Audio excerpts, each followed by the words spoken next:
Most people look at a man who keeps to himself and assume they understand what they're seeing. They reach for the familiar explanations, the wound that never closed, the wall built from fear, the loneliness dressed up as preference. They see withdrawal and call it damage. They see silence and call it weakness. The assumption feels charitable, even empathetic, but it is almost always wrong. And the cost of being wrong about this particular kind of man is something most people only understand after the fact. There is a specific type of person produced by a specific type of childhood. Not the kind that leaves visible scars, but the kind that rewires the entire operating system before the person is old enough to understand what an operating system is. When a child grows up inside instability, emotional volatility, narcissistic dynamics, unpredictable affection, punishment without logic, their nervous system does not break. It adapts. It becomes extraordinarily efficient at one thing: detecting what is coming before it arrives. The child learns to read rooms, to decode silences, to distinguish between a smile that means safety and a smile that means something is about to go wrong. They become, without choosing to, a precision instrument built for threat detection inside chaos. That instrument does not disappear when the child grows up. It just changes context. The first sign that you are dealing with this kind of person is not what they say. It is the quality of what they notice without saying anything at all. They register inconsistencies, the slight misalignment between what someone claims to feel and how their body actually moves when they say it, the pause that comes half a second too late, the generosity that always seems to require an audience. Other people process social interactions at the level of content. This man processes them at the level of architecture. He is not listening to your words, he is watching the structure underneath them. And the structure almost always tells a different story. This is not a superpower, not yet. In its raw form, it is an enormous liability. A nervous system calibrated for constant threat detection does not know how to stop. It runs in the background of every interaction, consuming cognitive resources that could be directed toward building, toward creating, toward executing. The man who grew up reading danger into every quiet room now reads danger into neutral spaces, into people who simply have not yet proven themselves hostile. He spends energy mapping risks that do not exist. He interprets a colleague's indifference as latent aggression. He misreads someone's ordinary unavailability as a signal of betrayal being prepared. The mechanism that once protected him now generates noise where there is only static, and he cannot always tell the difference. This is the first and most critical failure point, when hypervigilance masquerades as discernment. There is a related distortion that compounds it. Men who came through these environments often emerge with what might be called a corrupted hierarchy map, an internal navigation system for social positioning that was built under conditions of instability and never updated. In practice, this manifests as an inability to find a stable position within groups. He oscillates between pulling back entirely, reading any structure of authority as a trap, and overcorrecting into dominance, treating collaboration as a vector for manipulation. Neither position is chosen consciously. Both are defensive, and both make him, in a very specific sense, predictable, which is the one thing a man of this psychological architecture absolutely cannot afford to be. The third sign is the one that is most frequently mistaken for strength, the conviction that needing nothing from anyone is the highest form of independence. It feels like clarity. It feels like having seen through the lie that connection offers protection, having learned from direct experience that the people positioned closest to you are often the source of the damage. The conclusion seems rational, but it is a strategic error of the first order.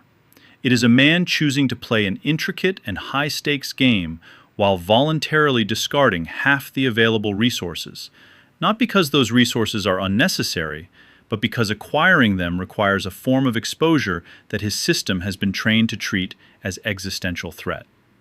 Self-sufficiency taken to this extreme is not sovereignty.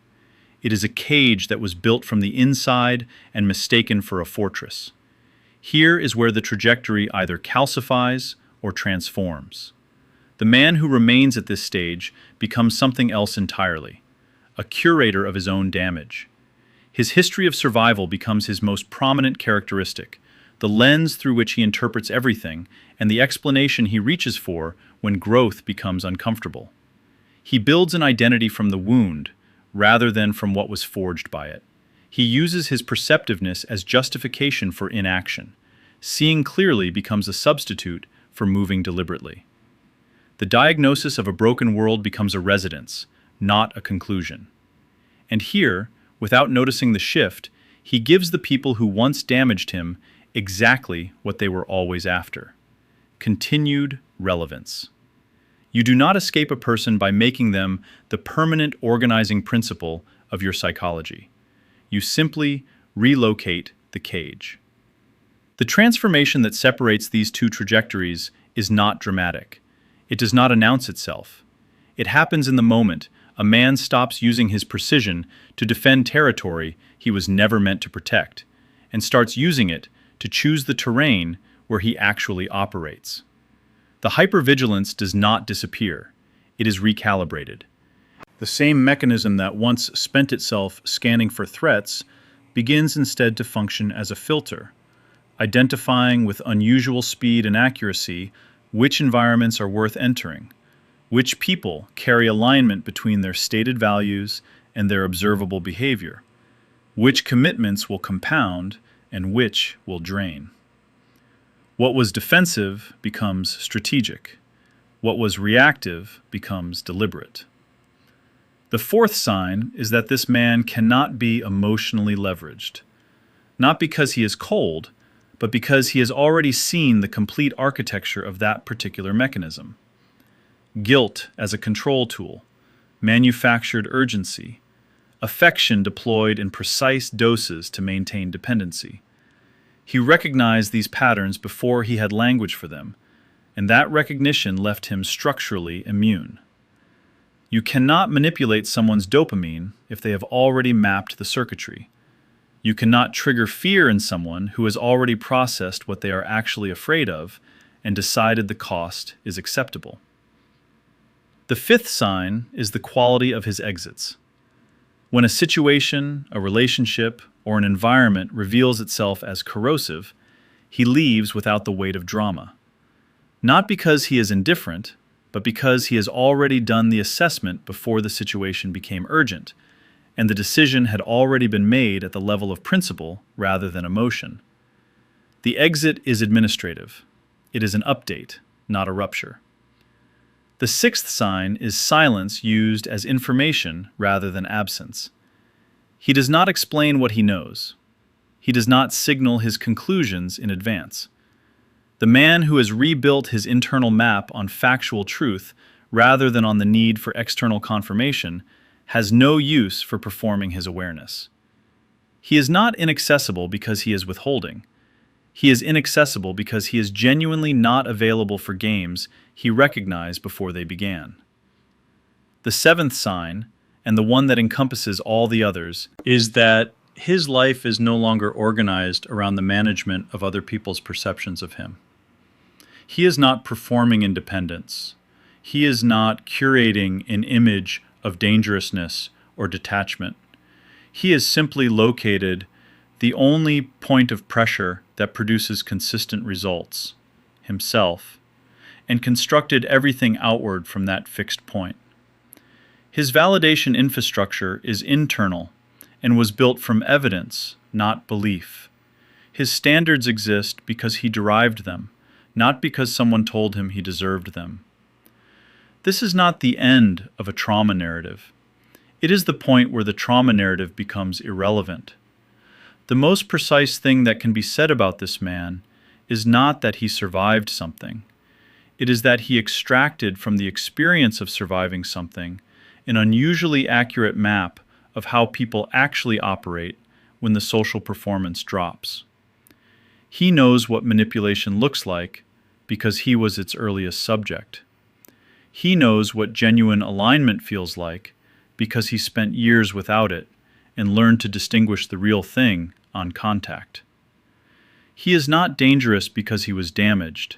He is dangerous because he was damaged, paid attention, and chose, at some unannounced moment, to stop being governed by what happened to him and start being defined entirely by what he built from it. There is no applause at that moment, no external confirmation, just the quiet, irreversible recognition that the architecture is finally his own.